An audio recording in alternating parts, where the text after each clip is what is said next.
Secundaria primer grado. Tecnología. Tecnología y sociedad. Identifica cómo la tecnología satisface necesidades e intereses de la sociedad. ¿Qué tal, alumnas y alumnos de la asignatura de Tecnología primer grado? Sean bienvenidas y bienvenidos a la programación de Aprende en Casa.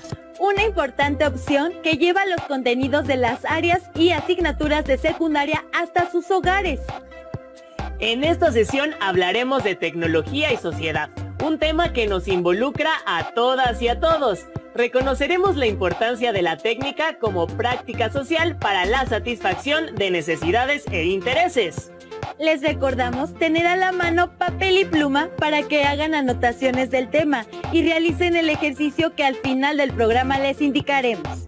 Es importante que las incorporen en su carpeta de experiencias, ya que la compartirán en su grupo una vez que regresen al aula.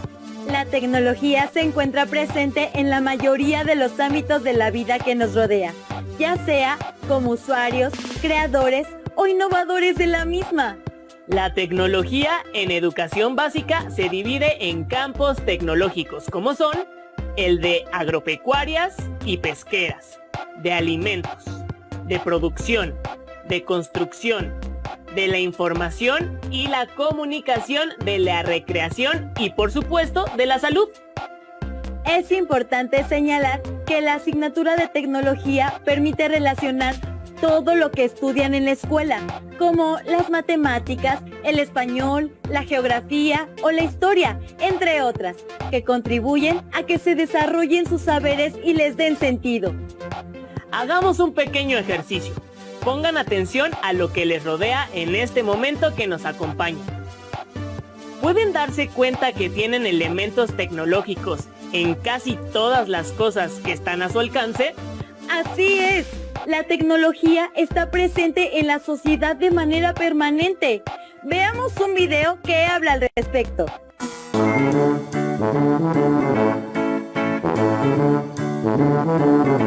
Hoy va a estar padre la clase de ciencias y tecnología. Sí, me encanta cuando entramos al laboratorio. Pues vamos. La biotecnología es tan antigua como las primeras intervenciones humanas en la obtención y transformación de plantas y animales para su beneficio. A lo largo de la historia, los seres humanos han seleccionado plantas y animales con ciertos rasgos y han propiciado su reproducción. De esta manera se han transformado y mejorado las características de muchas especies que forman parte de nuestra vida actual. También es biotecnología el conocimiento ancestral sobre la producción de quesos, panes y bebidas alcohólicas, que se obtienen a través de la fermentación de leche o frutas. En el siglo XIX, Louis Pasteur descubrió los microorganismos responsables de la fermentación, las levaduras. Desde entonces se ha buscado mejorar los cultivos de bacterias y levaduras con las que se obtienen los alimentos que son producto de la fermentación. El desarrollo de la biotecnología médica dio un gran salto cuando Alexander Fleming descubrió que el hongo Penicillium impedía la reproducción de bacterias en una caja de cultivo, actuando como antibiótico. Posteriormente se aisló y purificó la sustancia producida por el hongo, y desde entonces se utiliza para tratar infecciones causadas por bacterias. Actualmente se producen antibióticos específicos y muy eficaces para el tratamiento de múltiples infecciones. La época moderna de la biotecnología está asociada al descubrimiento de la estructura del ADN, los genes y el código genético. Los avances actuales de la biotecnología basada en la manipulación genética han permitido el desarrollo de áreas como la salud y la medicina, la producción agrícola y ganadera, la industria alimentaria, así como la búsqueda de soluciones a la contaminación ambiental. A partir de estos avances, se han desarrollado plantas y microorganismos transgénicos con los que se producen vacunas y medicamentos que permiten prevenir y curar múltiples enfermedades. Incluso es posible insertar genes que permitan revertir el desarrollo de enfermedades genéticas. La biotecnología médica es uno de los campos de mayor investigación en el mundo, incluido nuestro país. Entre las aplicaciones de la biotecnología moderna, se pueden mencionar plantas capaces de resistir condiciones climáticas extremas, las que producen frutos que se mantienen frescos durante largos periodos, unas más que generan sus propios insecticidas y otras que contienen una mayor cantidad de proteínas o vitaminas necesarias para la salud humana. También se han producido bacterias que ingieren y transforman materiales normalmente no biodegradables, como plásticos y petróleo. O incluso ganado al que se le han insertado genes humanos para producir leche con cierto tipo de proteínas, que se emplean en la elaboración de medicamentos. Como podrás observar, son muchos los beneficios que puede aportar la biotecnología moderna. Sin embargo, es necesario considerar que la producción de ciertos organismos genéticamente modificados pueden afectar al medio ambiente y la salud humana. Un aspecto de suma importancia es tomar en cuenta las aplicaciones que pueden lesionar la integridad de las personas. Es así que ha surgido la bioética, campo de investigación científica y social, que busca vigilar y regular la forma en la que se usa la biotecnología moderna, prohibiendo las que lastimen o pongan en riesgo la salud e integridad de los seres humanos. Ya me quiero comer este yogurt. Sí, pero tienes que dejar que fermente como dijo la maestra. Ya sé, pero qué padre todas las cosas que ha hecho la biotecnología.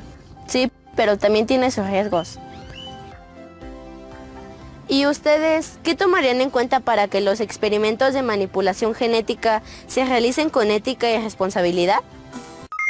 Como pudieron observar, la tecnología tiene diversos usos que se relacionan con sus actividades diarias y las de los demás. Para identificar aún más tecnología que está inmersa en la sociedad, los invitamos a ver el siguiente video que habla de una tecnología de última generación que ha beneficiado de muchas formas a la sociedad. ¿Están listos? ¡Veámoslo! Hola. El día de hoy me enteré de algo sorprendente que ocurrió en el Océano Pacífico. Un barco que había desaparecido fue localizado y rescatado gracias al GPS que tenía incluido.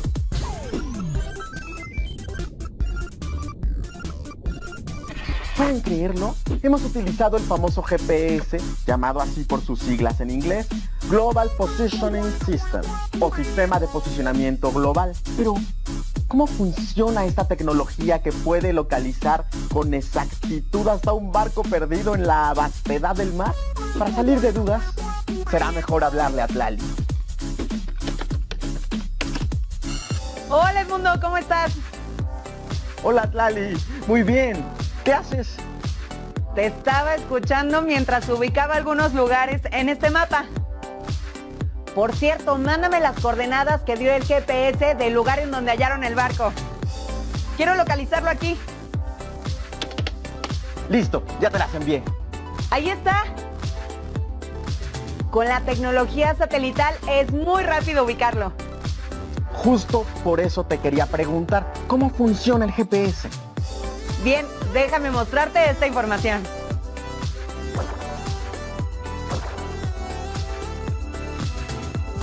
El Sistema de Posicionamiento Global, o GPS, es un sistema que utiliza las señales emitidas por los satélites para indicar la posición precisa de un objeto. Fue diseñado con fines militares por el Departamento de la Defensa de los Estados Unidos de América para la navegación y ubicación a detalle de los territorios. Actualmente, se emplea alrededor del mundo como una herramienta para navegar y localizar lugares, personas y objetos, en aire, mar y tierra.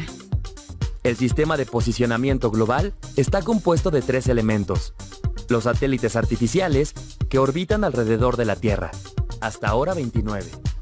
Las estaciones terrestres de seguimiento y control. Y los receptores del GPS, propiedad de los usuarios. Los satélites transmiten las señales desde el espacio hacia los receptores del GPS. Y estos a la vez calculan la posición exacta del objeto en 3 dimensiones o coordenadas: latitud, longitud y altitud.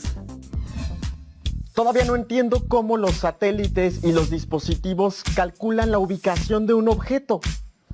Sucede por medio de la triangulación satelital del GPS. Mira.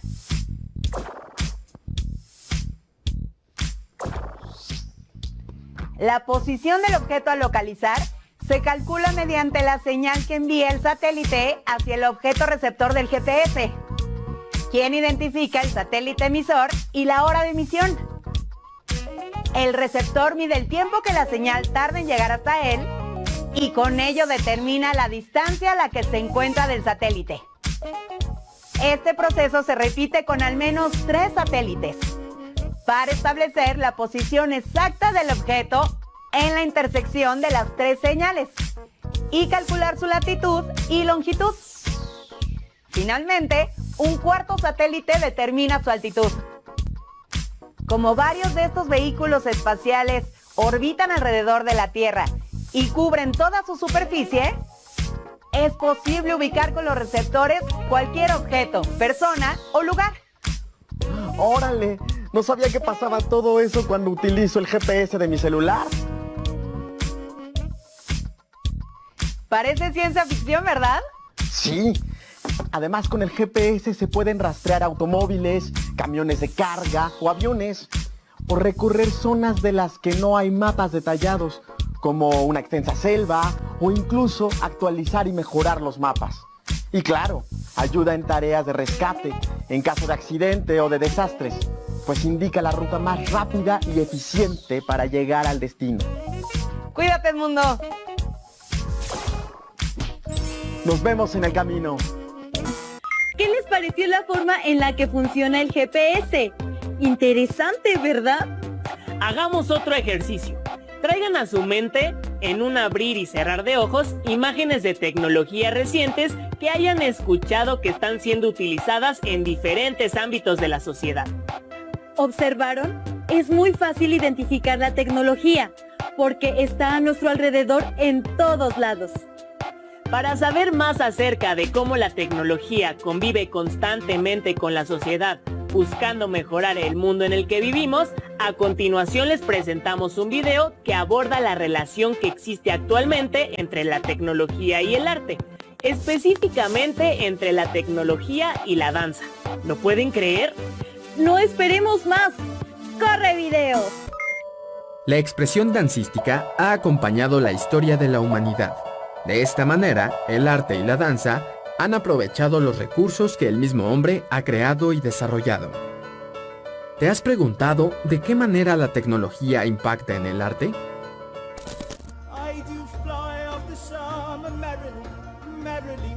Cuando hablamos de la relación de danza y tecnologías, nos referimos a aquellas danzas o bailes que, independientemente del género al que pertenezcan, utilizan dispositivos tecnológicos con un rol clave para el desarrollo de su contenido, dando una estética diferente a quien entre en contacto con ella.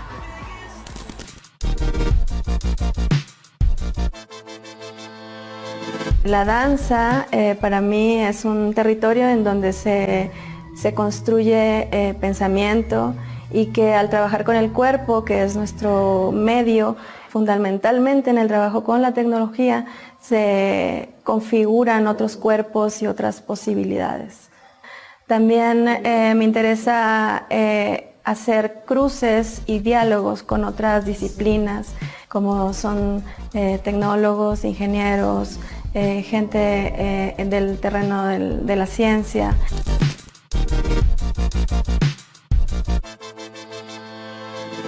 A través del lenguaje visual hay otras posibilidades para reforzar, para transformar o para incluso a veces hasta nulificar un poco lo que el cuerpo dice en el afán de decirlo de otra manera. Y eso en el mundo de las artes es algo muy interesante que lo ha enriquecido desde mi experiencia de una manera muy poderosa. La tecnología en la danza es una técnica avanzada en video que se apoya en proyectores, sensores y animaciones en tercera dimensión en tiempo real, que cuando se combinan con el trabajo corporal de una persona o personas que bailan, dan paso a un gran espectáculo. Esta relación se desarrolla a partir de los años 70, cuando la edición en video y audio crecieron considerablemente, dando paso a la videodanza. Y fue en los años 90 que el uso de la computadora se incorpora a esta visión de danza y tecnología. El video en la danza se puede convertir en un gran aliado. Puede estar dialogando, contraponiendo, enfrentando, apoyando lo que tú quieres decir con tu cuerpo. Y en ese sentido generar propuestas artísticas que mezclaran el video y la danza de una manera pues como de amalgama.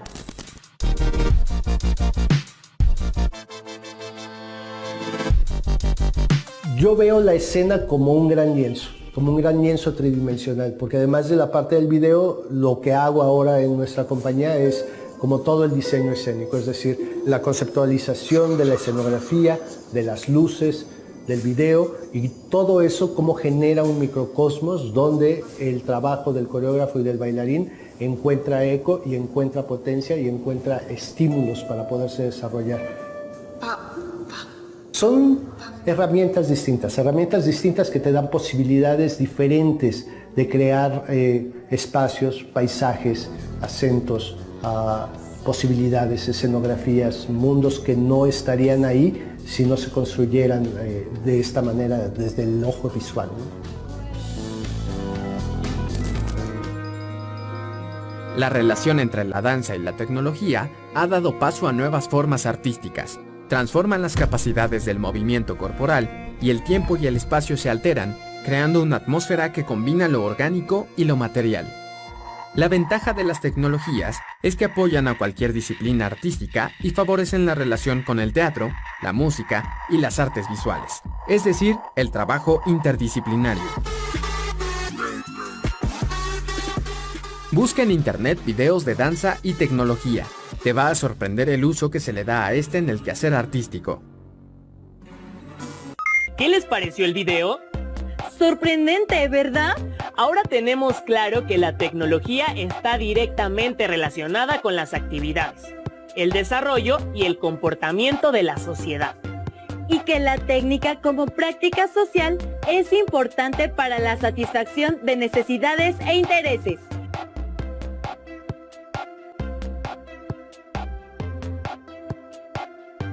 Con el fin de reforzar este tema, les pedimos que busquen en su casa una revista que puedan recortar. Identifiquen objetos tecnológicos que cubren necesidades e intereses de la sociedad.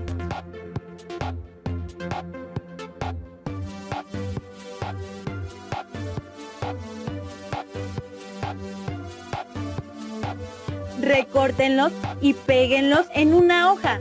Escriban de qué manera cubren dichas necesidades e intereses y compártanlo con sus familiares.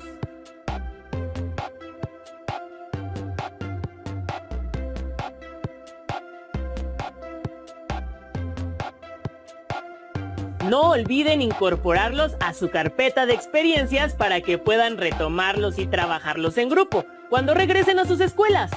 Si quieren saber más sobre este tema, les sugerimos leer ¿Cómo y por qué? Historia de la tecnología y sus avances, de Alberto Fuentes.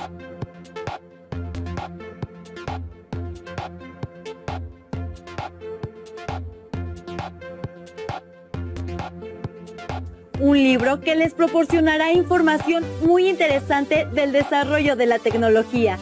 También les invitamos a ser pacientes, a mantener la tranquilidad y a mostrar empatía con las demás personas, para construir relaciones sanas de convivencia familiar, las cuales son de gran ayuda ante la contingencia que nos exige permanecer en casa.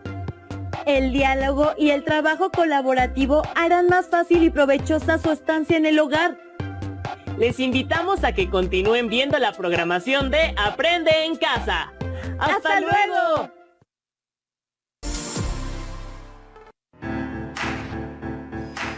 Secundaria primer grado. Ciencias y tecnología. Biología. ¿En dónde reside la continuidad de la vida?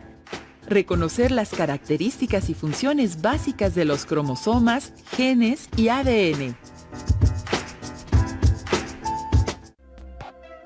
Bienvenidas y bienvenidos estudiantes de la asignatura de Biología de primer grado a la programación de Aprende en Casa. Recuerden que esta es una propuesta de la Secretaría de Educación Pública para que desde su casa tengan acceso al conocimiento y mantengan el seguimiento de sus estudios. El título de esta sesión es ¿En dónde reside la continuidad de la vida? Donde verán las características y funciones básicas de los cromosomas, genes y ADN.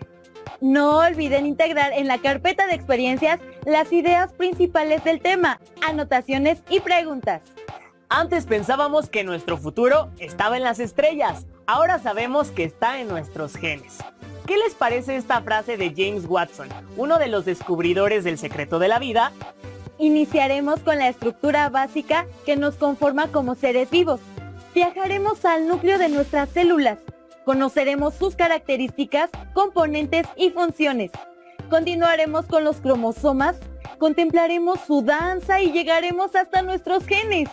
Veamos qué se almacena en el núcleo de la célula y cuál es su tarea. Tu cuerpo es una máquina perfecta, diseñada para caminar, correr y saltar, entre muchas otras cosas. Y esto es gracias a las células que lo conforman. Como sabes, tenemos diferentes tipos de células en cada uno de nuestros órganos y tejidos. Tenemos células de la sangre, células musculares, células óseas y células del cerebro llamadas neuronas. Y cada una, por diferente que sea, cumple una función vital en nuestro organismo. ¿Alguna vez te has preguntado quién dirige el funcionamiento de la célula?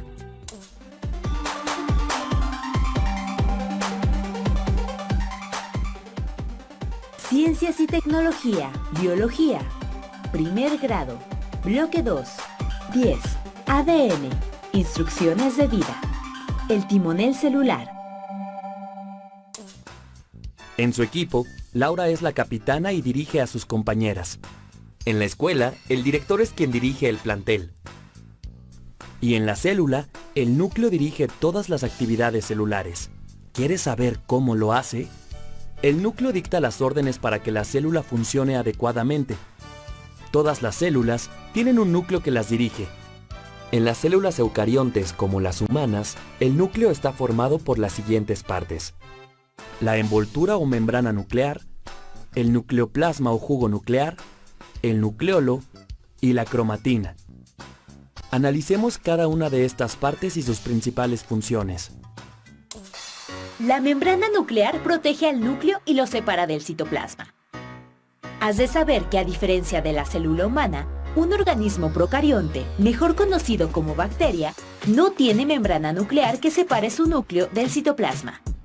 ¡Qué curioso!, ¿verdad? Volviendo a la célula humana, la envoltura nuclear tiene varios poros que permiten el intercambio de sustancias entre el núcleo y el citoplasma. Dado que los poros de la membrana llegan a ocupar hasta el 20% de su superficie, el intercambio es constante. Ahora bien, dentro de la membrana nuclear se encuentra el nucleoplasma, que es el contenido interno del núcleo. Y en el nucleoplasma se encuentra el nucleolo y la cromatina. El nucleolo es una estructura esférica sin membrana, mientras que la cromatina es la sustancia fundamental del núcleo, ya que contiene algo muy importante: el ácido desoxirribonucleico. Su nombre puede parecer complicado, pero no lo es, pues también se le conoce como ADN. Detengámonos un poco en él. Su importancia radica en que contiene la información genética de cada célula, es decir, la información de cómo somos cada uno de nosotros. Pero el ácido desoxirribonucleico o ADN hace eso y muchas cosas más. Entre sus funciones dentro del núcleo de la célula destaca la de formar el ácido ribonucleico, llamado también ARN. A este proceso se le conoce como transcripción. Posteriormente, el ácido ribonucleico o ARN sale del núcleo a través de los poros de la membrana nuclear. Llega al citoplasma y colabora en la formación de proteínas. A este proceso se le llama traducción.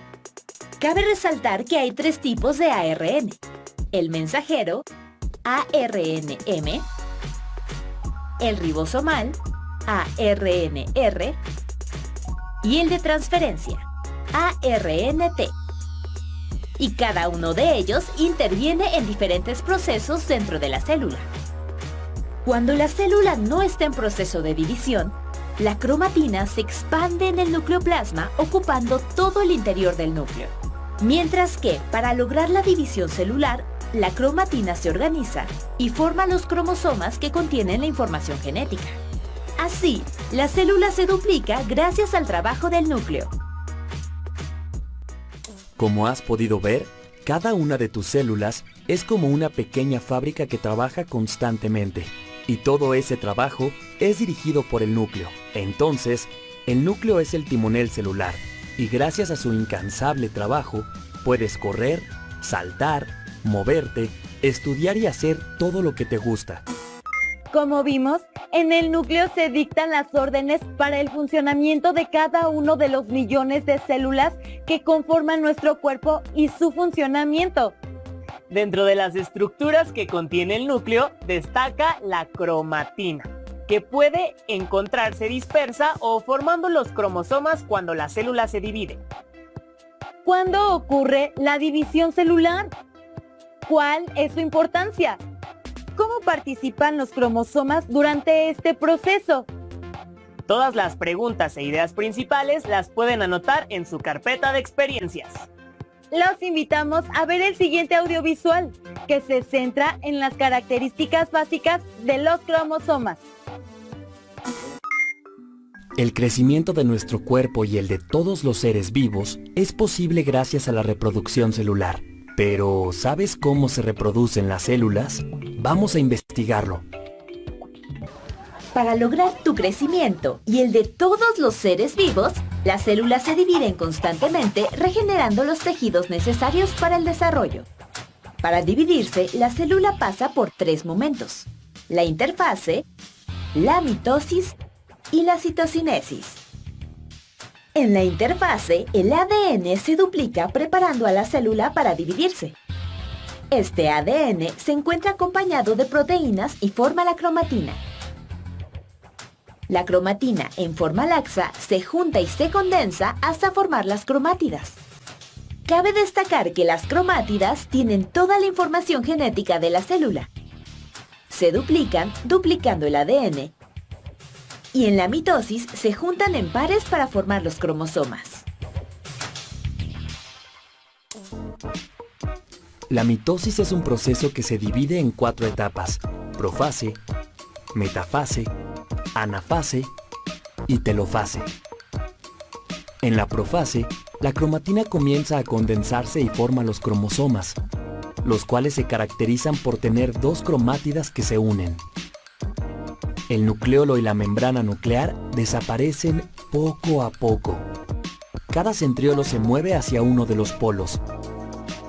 El citoplasma se organiza y en él se forman varias fibras proteicas que se estiran y se unen a los centriolos. A esta estructura, formada por las fibras proteicas y los centriolos, se le llama uso mitótico. Y finalmente, las fibras proteicas del uso mitótico se estiran y se unen a los cromosomas para controlarlos. En la metafase, las fibras proteicas colocan a los cromosomas bien condensados justo en la mitad de la célula. Estos cromosomas se acomodan en la placa ecuatorial. En la anafase, las fibras proteicas jalan a los cromosomas para separar por completo sus 2 cromátidas, las cuales a la vez son jaladas hacia los polos opuestos de la célula.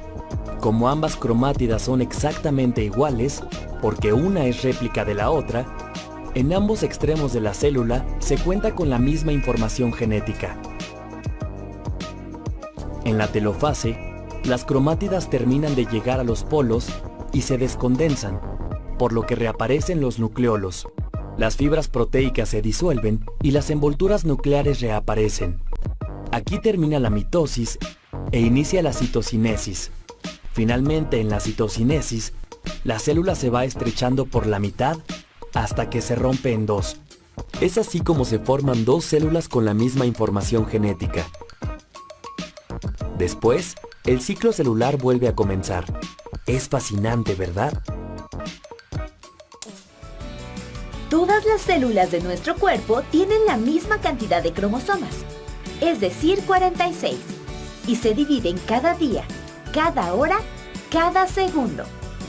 En el cuerpo humano, las células se dividen casi 2 trillones de veces cada día. A esta división celular se le llama mitosis, y gracias a ella, el ADN de una célula progenitora se comparte a las células hijas, duplicando cromosomas en una danza infinita de reproducción celular.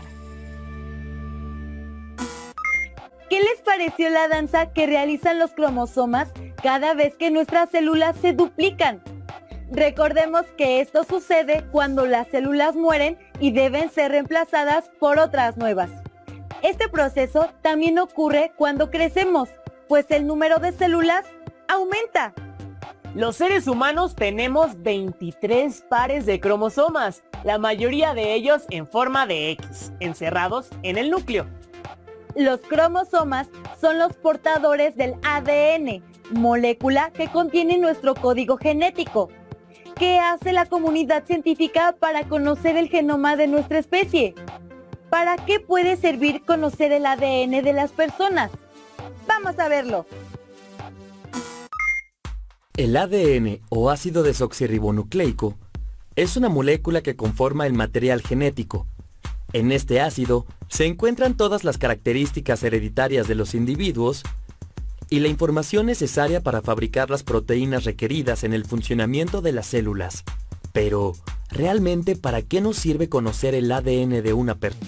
Antes de responder a la pregunta planteada, primero recordemos que la humanidad no cesa en su curiosidad por conocer y entender qué es la vida. Con esta consigna, un grupo de investigadores en Estados Unidos iniciaron el Proyecto Genoma Humano, que consistía en desarrollar métodos y técnicas bioquímicas para entender el ADN, lo que ahora conocemos como secuenciación. Poco después, dada la magnitud e implicaciones de este proyecto, se creó el Consorcio Público Internacional, con más de 1000 investigadores en más de 16 universidades e institutos de países como Estados Unidos, Gran Bretaña, Francia, Alemania, Japón y China, entre otros. Aunque también por su lado, el Dr. Craig Venter fundó Celera Genomics, una compañía privada cuyo objetivo era secuenciar el genoma humano mediante una técnica automatizada. De esta manera comenzó la carrera por secuenciar el genoma humano. Pero, ¿cuáles son los usos de la secuenciación del ADN? Gracias a la secuenciación, ahora es posible determinar el orden de los nucleótidos de una molécula de ADN.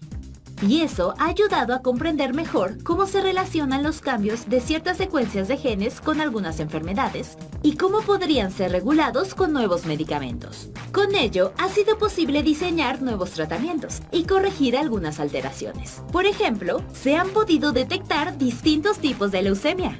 También sabemos que solo unos fragmentos de ADN entre genes presentan una gran variabilidad y por eso sirven de marcadores, lo que da la pauta para determinar que la secuencia sea única para cada ser humano, como una huella digital. Por esta razón, la secuencia de genes puede ayudar, por ejemplo, en la medicina forense para determinar la identidad de algún sospechoso o víctima. Cabe resaltar que el ADN que se secuencia puede ser tomado de fuentes como la sangre, el semen, el pelo, la piel y la saliva. Sin embargo, como el material que se extrae no es mucho, se hace necesaria su amplificación mediante técnicas como PCR.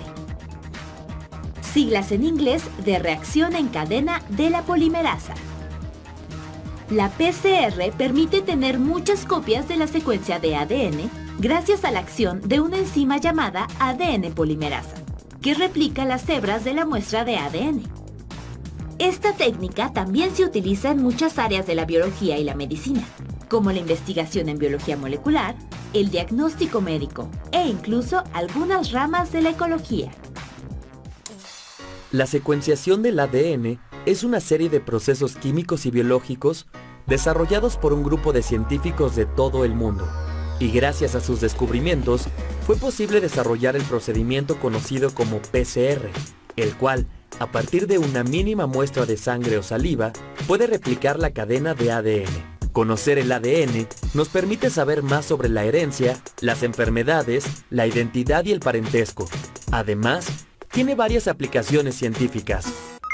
Qué interesante ver que a lo largo de la doble hélice de ADN, los genes se encuentran ensartados, como perlas brillantes en un hilo. También es apasionante saber que el rápido avance de la tecnología y el intenso esfuerzo de la comunidad científica ofrecen la promesa de revolucionar los tratamientos médicos, crear nuevas terapias y curar enfermedades que en otros tiempos eran incurables. La secuencia de genes ha permitido leer el código de la vida, saber más acerca de la herencia biológica y conocernos más. Por ejemplo, Saber que la diferencia entre un virus, un pez, un insecto, un ratón y un ser humano está en la secuencia de genes. ¿Cuál de todos los seres vivos creen que tiene más genes en su organismo? Escuchemos lo que dice el doctor Lascano. El color de ojos, el tipo de cabello, la apariencia física es producto de nuestra genética. Los genes, también conocidos como instrucciones, determinan todos los aspectos de un organismo. Pero ¿cuántos genes componen al ser humano? En la época, y estamos hablando de hace 15 años más o menos, todo el mundo pensaba que tendríamos unos 100,000 genes los humanos. Y entonces era un poco la extrapolación de un gen, una proteína, un gen, un rasgo de los seres vivos, un gen, un gen inteligencia, un gen rodilla, un gen preferencia sexual, esta cosa tan reduccionista, hasta que nos dimos cuenta que tenemos menos genes que algunos reptiles y que lo que hay es una edición de genes. Pero el cálculo que la mayoría de los científicos aceptaría es que tenemos unos 20,000 genes. Estos genes conforman el ADN o ácido desoxirribonucleico, que es la molécula informativa de la vida. Las moléculas del ADN están conformadas por 2 hélices torcidas y emparejadas. Cada hélice está compuesta por 4 unidades químicas denominadas bases nucleótidas: adenina, timina, guanina, citosina. El genoma humano contiene aproximadamente 3 millones de estos pares de bases, que se encuentran en los 23 pares de cromosomas dentro del núcleo de todas las células, que a su vez se pueden secuenciar. Pero hay un rejuego. Piense, por ejemplo, en la palabra hipótesis. Una tesis puede ser una tesis, digamos, de un estudiante de licenciatura, plagiada o no, o puede ser una hipótesis, le agrego el prefijo hipo, y entonces se convierte en una propuesta teórica sobre algo que puede ser. El lenguaje está lleno de eso, y la expresión de los genes funciona como una especie de lenguaje en ese sentido.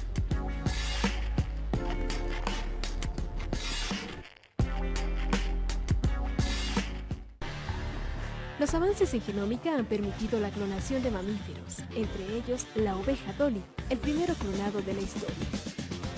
Dolly se desarrolló casi completamente bien, excepto por un problema, que habían secuenciado el DNA, habían clonado el DNA del núcleo, de la madre, pero no clonaron las mitocondrias. Las mitocondrias fueron bacterias de vida libre.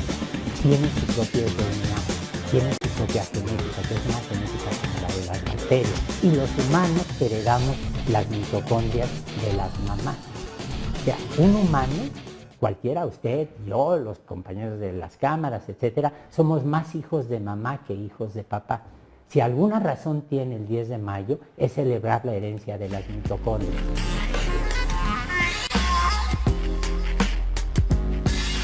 La gente ha querido clonar humanos desde hace décadas. Ha querido hacer experimentos al respecto extraordinarios. Por ejemplo, hubo un científico soviético que quiso clonar células humanas, femeninas, en chimpancés. Y esto en la época de Stalin, que cuando finalmente dijeron, bueno, este experimento no está prosperando, lo suspendieron. Y yo he conocido gente con educación universitaria y demás, que por ejemplo para resolver problemas de próstata o de diabetes o qué sé yo, buscan trasplantes de tejidos de cerdo. Yo creo que allí más vale mantenerse a distancia.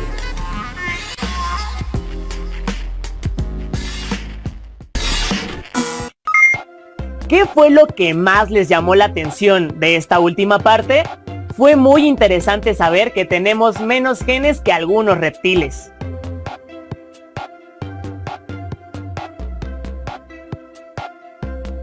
¿Ustedes a quién de sus familiares se parecen más?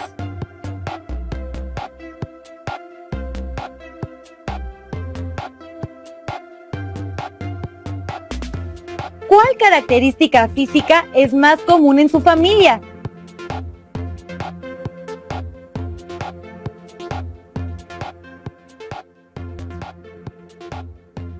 ¿Quiénes la presentan?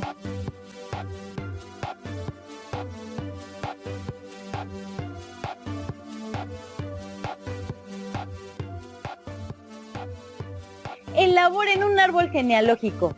Incluyan a sus padres, abuelos y bisabuelos. Pueden realizar dibujos o describir en general rasgos personales como color de ojos, pelo, tipo de nariz, complexión, tipo de sangre o incluso manifestación de alguna enfermedad de origen hereditario. Guarden las notas de los aspectos más relevantes de esta sesión y su árbol genealógico en la carpeta de experiencias. Para conocer más sobre este apasionante tema, les recomendamos la lectura del libro de Horacio García Fernández, La cacería del genoma humano. Hemos llegado al final de este asombroso programa. Los invitamos a que nos acompañen en nuestra siguiente sesión de Aprende en Casa. ¡Hasta pronto!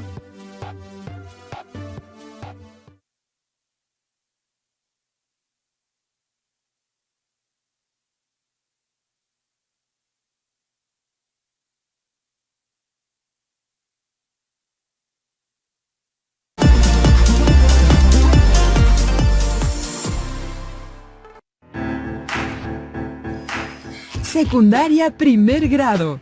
Lengua materna. Español. Escribo una petición formal. Conocer y analizar las características de la carta formal y escribir una. ¿Qué tal, alumnas y alumnos de secundaria? Sean bienvenidas y bienvenidos a su programa de Lengua Materna Español, primer grado, por Aprende en Casa. Es una nueva propuesta de educación a distancia, para que continúen recibiendo los contenidos de las asignaturas y áreas de su grado durante la contingencia. Les sugerimos tener a la mano papel y pluma para que a lo largo del programa hagan sus anotaciones sobre el tema y las integren posteriormente a su carpeta de experiencias. ¡Comenzamos! En la vida diaria nos comunicamos con diferentes instituciones para solicitar ciertos servicios. Probablemente han acompañado a un familiar a realizar un trámite o han visto a un adulto escribir una solicitud. En esta sesión revisarán cómo podemos escribir peticiones formales. Conocerán y analizarán las características de la carta formal. Antes de que existiera el correo electrónico, las personas redactaban cartas escritas a mano. Escribían un sinfín de documentos, ya sea para comunicarse, para hacer una petición, crear una ley o solicitar trabajo, entre otros fines. En la actualidad, las cartas se siguen escribiendo, sobre todo las cartas formales que sirven para solicitar algo. Es por ello que deben escribirse cuidadosamente. Para saber más al respecto, los invitamos a ver el siguiente video sobre escritos y documentos de usos prácticos. ¿Alguna vez te han pedido poner algo por escrito para formalizarlo? Nuestra sociedad le ha dado un valor muy especial a la información escrita. Leyes, reglamentos, oficios, comprobantes de pago y contratos son algunos de los textos funcionales más importantes. Los textos funcionales son escritos y documentos que, a diferencia de la literatura, tienen un uso práctico y una estructura estandarizada. Es decir, que sirven para algo específico y tienen elementos fijos. Su propósito es comunicar una situación o asunto de manera formal. Suelen usarse para trámites administrativos, legales o académicos, entre personas o instituciones, así como para regular o dejar constancia de hechos específicos. Los escritos y documentos se encuentran en diversos formatos y extensiones, desde los más sencillos como las cartas, hasta los más elaborados como los proyectos o reportes. El uso de estos textos es tan común que algunos incluso pasan desapercibidos, como los contratos de términos y condiciones que aparecen en aplicaciones móviles. Los textos formales se caracterizan por seguir determinadas convenciones formales de redacción y mantener una estructura homologada. En el caso de documentos extensos, la información se organiza en capítulos o apartados. Así se facilita su consulta y se permite una lectura discontinua. Se redactan con un lenguaje formal, haciendo uso de términos especializados y propios del tema a tratar.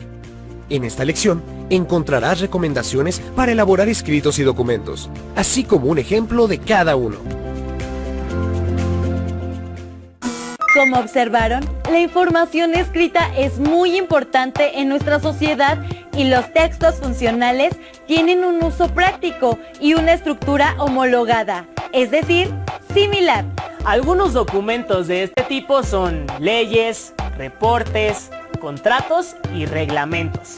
Todos ellos tienen un lenguaje formal, es decir, tienen una redacción especializada. ¿Alguna vez han pedido una beca, cambio de escuela o un apoyo? ¿O conocen a alguien que haya tenido que escribir una carta? Bien, pues aquí los guiaremos para que redacten una. El siguiente video que veremos les ayudará a entender cómo se estructura este tipo de documento. Observen con cuidado y no olviden hacer apuntes. ¿Quieres recomendar a una persona? ¿O bien, necesitas hacer una queja por escrito? Una carta formal es una opción para expresar situaciones de este tipo. Conoce cómo elaborar una en este video. Este tipo de cartas regularmente están dirigidas a instituciones, personas que ostentan un cargo o que no conocemos, por lo que se deben redactar siempre con respeto y un lenguaje formal. Las cartas formales tienen una estructura estándar compuesta por el encabezado, el cuerpo y la despedida. Para añadir mayor seriedad, se pueden agregar membretes o sellos. Los elementos que las componen también son fijos. Fecha. Se escribe completa y añadiendo la ciudad en que se escribe la carta. Destinatario. En esta parte se escribe el nombre completo de a quién va dirigida la carta, acompañado el cargo que ocupa y su grado o tratamiento, como licenciado, señora, su excelencia, etc. Cuando este dato se desconoce, puede sustituirlo por la leyenda a quien corresponda. El nombre completo del remitente, es decir, quien escribe la carta, con la abreviatura de su profesión. Si no cuenta con un título, puede colocarse la letra C mayúscula, que significa ciudadano. Referente a la redacción, toma en cuenta las siguientes reglas básicas. Referirse de usted y no de tú. Por ejemplo, es recomendable escribir: con todo respeto me dirijo a usted, en lugar de hola, ¿cómo estás? Expresar, de forma suave y sutil, las ideas, evitando oraciones directas. Por ejemplo, agradezco la pronta respuesta al presente, en vez de no tardes en responder. Usar palabras formales y evitar expresiones coloquiales. Se recomienda escribir: es imperativo tomar acciones inminentes, en lugar de se debe hacer algo ya. Una carta formal se escribe según la situación que lo requiera, y existen diferentes tipos. Carta poder. Es útil cuando no puedes realizar un trámite personalmente y autorizas que alguien más lo haga en tu representación. Carta de presentación o de motivos. Esta carta se suele pedir en convocatorias o concursos, ya que en ella puedes expresar los intereses o motivaciones para obtener una beca o ser parte de un proyecto. Carta de recomendación. Se expide al concluir o dejar un empleo o proyecto. Sirve para dar constancia del desempeño que tuvo una persona y lo que podría aportar en tareas similares. Carta comercial. Sirve para realizar aclaraciones, quejas o sugerencias sobre algún servicio o producto.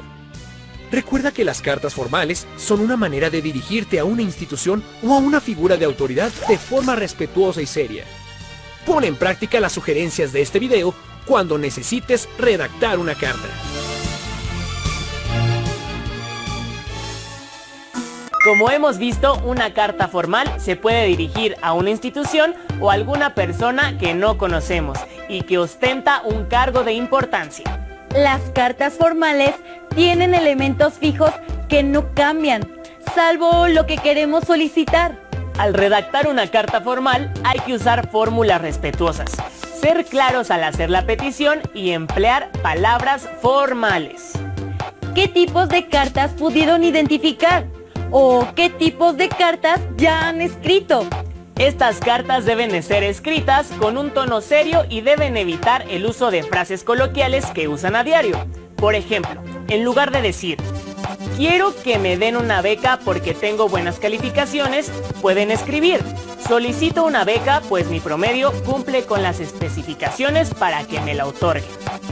Ahora que ya saben cómo redactar una carta formal, les mostraremos otras estrategias que también les serán de ayuda. ¡Corre video! ¡Disfrútenlo!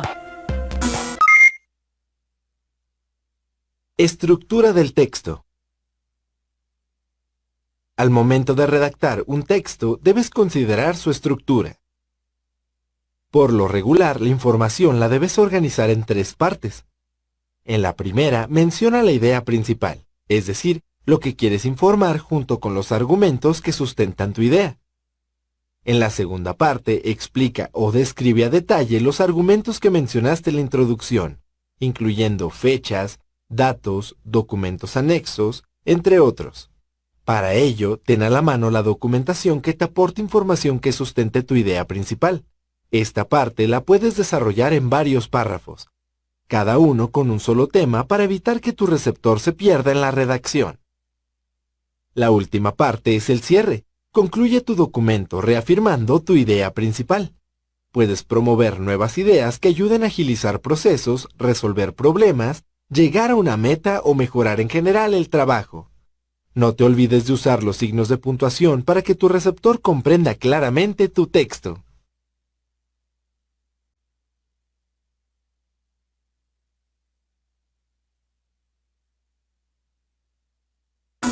Como observaron, la estructura del texto debe organizarse en 3 partes.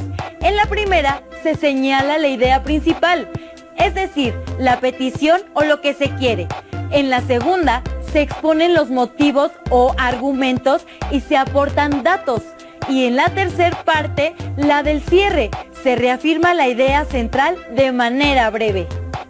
Aunque en el video se señala que en la segunda parte pueden ampliar la información, en realidad las cartas formales se escriben en una hoja o máximo 2.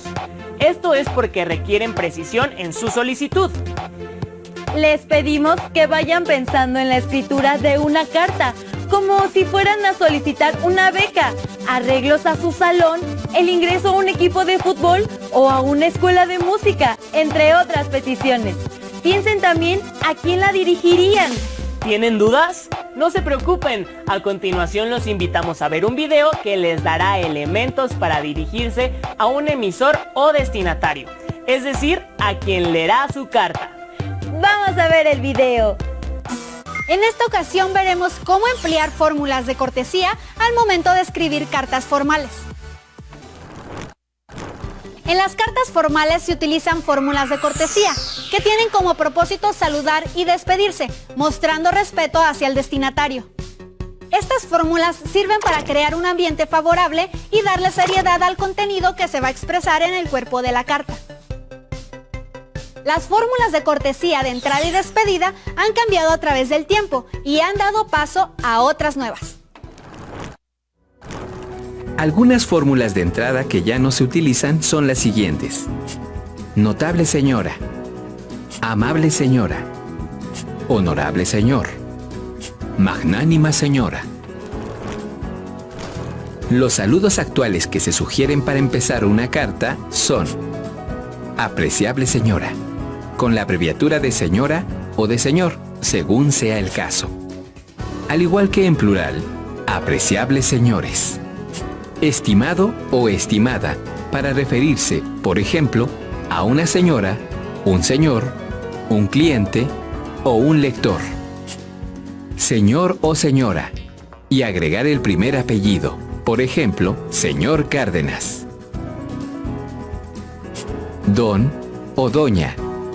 En este caso se debe anotar enseguida el nombre y el primer apellido, por ejemplo, don Pablo Cárdenas. Las despedidas formales que ya no se utilizan son: nuestra consideración más distinguida.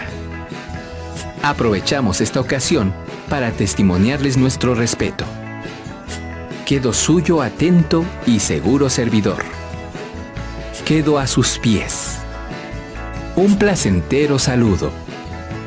Su atento y seguro servidor que besa su mano. Las despedidas que se usan en la actualidad y que pueden incluir en su carta formal son: un atento o un cordial saludo. Cordialmente se despide. Atentamente le saluda. Reiteramos nuestros más cordiales saludos. A la espera de sus gratas noticias, se despide. Reciba un cordial saludo. Sin otro particular por el momento. Para elegir la fórmula de cortesía más adecuada en una carta formal, se debe saber a quién va dirigida. Por ejemplo, al director de una empresa o de un colegio, al jefe directo, etc. Y la situación comunicativa, solicitar, informar, invitar, tramitar, etc. En la carta que vemos en este ejemplo, la persona que la redactó eligió como entrada, estimado señor director, y como salida, a la espera de sus gratas noticias, se despide. 2 fórmulas de cortesías correctas y adecuadas. Espero que la información que les compartimos sea útil para la próxima vez que vayan a escribir una carta. Adiós. ¿Qué les pareció el video? Como observaron, las fórmulas de cortesía ayudan a crear un ambiente de respeto o reconocimiento a quienes se dirigen. Estas fórmulas son importantes, pues con ellas no solo se dirigen al remitente o receptor, sino que le otorgan más seriedad a su petición. ¿Ya están pensando qué pedirían en su carta formal? Muy bien, veamos el siguiente video sobre nexos y conectores para enlazar ideas, que les servirá para organizar todo su discurso y ampliar sus posibilidades a la hora de redactar una carta formal. Pongan mucha atención. Bienvenidos. Para escribir cartas formales, hoy aprenderemos sobre los nexos y conectores para enlazar ideas. Las cartas formales van dirigidas a una autoridad o a personas que no conocemos.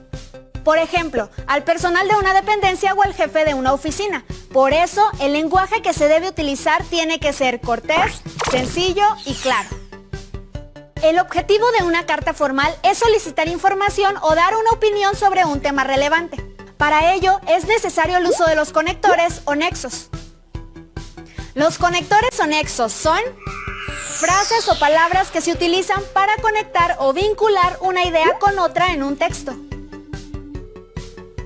Los conectores permiten que el texto tenga una estructura lógica y coherente, y aunque algunos parecen repetitivos, es importante utilizarlos para expresar el mensaje correctamente. Los conectores pueden ser de diversos tipos. Vamos a ver algunos. Introducción. Es una frase que inicia el tema del que se trata la carta, como en este ejemplo.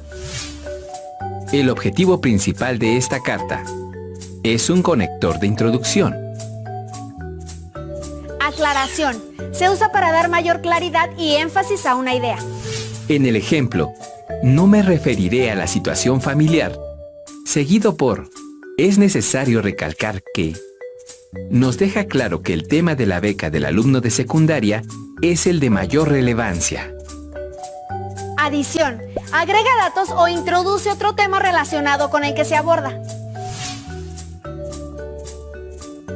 Aquí, el adverbio además y la frase por otra parte se usaron para agregar datos sobre el tema, es decir, las labores de oficina que hará la persona sobre la que habla la carta. Comienzo. Se utiliza para iniciar un nuevo tema. En el ejemplo que vemos, con la frase en relación con, quien escribe la carta marca el paso del tema de la solicitud de cambio de área de trabajo al tema de las vacaciones anuales. Causa. Introduce ideas como causa de una determinada conclusión. En este ejemplo, las frases ya que y teniendo en cuenta que indican las causas para que se otorguen becas a los estudiantes. La primera es que necesitan apoyo económico y la segunda es que el ciclo escolar ya inició. Finalidad. Se usa para expresar un propósito o fin. En este ejemplo, encontramos la frase con la finalidad de, que explica el propósito de solicitar el programa del desfile, que en este caso es lograr una mejor organización. Hipótesis. Este conector se utiliza para expresar un juicio del que no se tiene certeza absoluta. Quien escribe la carta del ejemplo supone que la persona destinataria no recibió la carta anterior, aunque no lo sabe con certeza. Por eso escribe la palabra Probablemente. Objeción. Se anticipa responder una probable negativa del lector. En el ejemplo se utiliza la frase ante la objeción para anticipar la posibilidad de que quien la lee no abastezca el material de aseo solicitado. Secuencia. Cuando se organizan las ideas en orden lógico. Aquí podemos ver cómo con las frases en primer lugar y en segundo lugar ordenaron dos ideas importantes. Cuando se escribe una carta formal, los conectores son los que nos ayudan a darle precisión a los puntos, a organizar las ideas de manera clara y a lograr una redacción fluida. Para ello, también son necesarios los nexos, que son palabras que unen dos ideas o enunciados.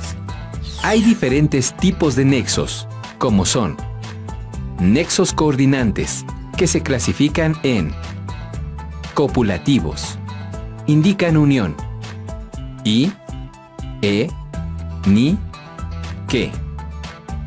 Disyuntivos, indican elección, o, u, o bien. Adversativos, indican oposición, pero, sin embargo, no obstante. Explicativos, indican aclaración. O sea, es decir, esto es.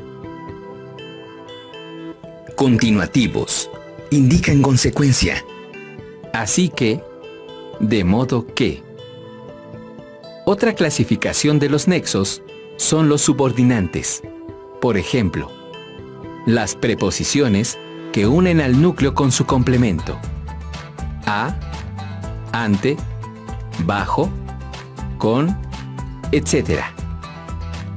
Condicionales, que indican restricción. En caso de, siempre que. Comparativos, que indican comparación. Así como, de modo que, de manera que.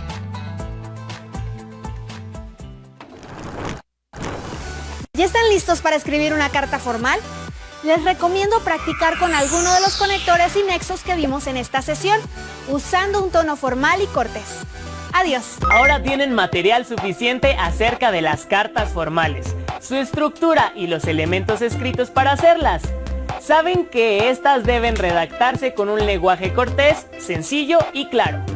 También conocieron los conectores o nexos, que son frases que vinculan una idea con otra, es decir, unen las oraciones. Además, descubrieron que los nexos y conectores les ayudan a darle secuencia y precisión a lo que quieren exponer. ¿Están preparados para realizar las actividades? A continuación, les señalamos las actividades que deberán realizar.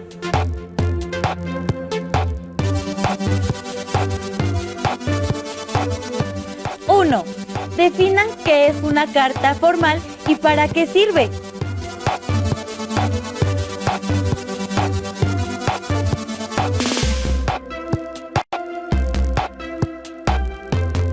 2.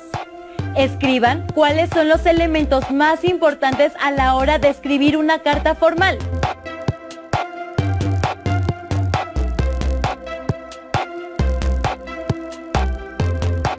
3. Escriban por qué es importante la estructura de una carta formal y qué elementos debe contener.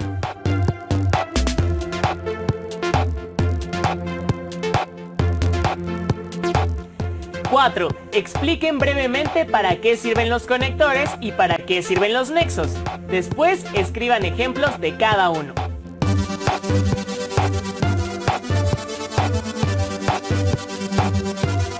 5. Por último, escriban su carta formal. Decidan qué podrían solicitar a quien harían la petición. Para ello, pueden buscar quién podría otorgarles una beca, un apoyo alimenticio, libros para la biblioteca escolar o un servicio para su comunidad, entre otras necesidades. Pregunten a sus familiares a quién podrían dirigir la carta. Busquen por internet a personas con importantes cargos o ubiquen a organismos que otorguen apoyos. Escriban su carta tomando en cuenta la estructura, las fórmulas de cortesía y el uso de nexos y conectores adecuados. Por último, guarden el borrador de su carta en su carpeta de experiencias para que puedan recibir retroalimentación sobre ella al regresar a clases. Continúen viendo la programación de Aprende en Casa. ¡Hasta pronto!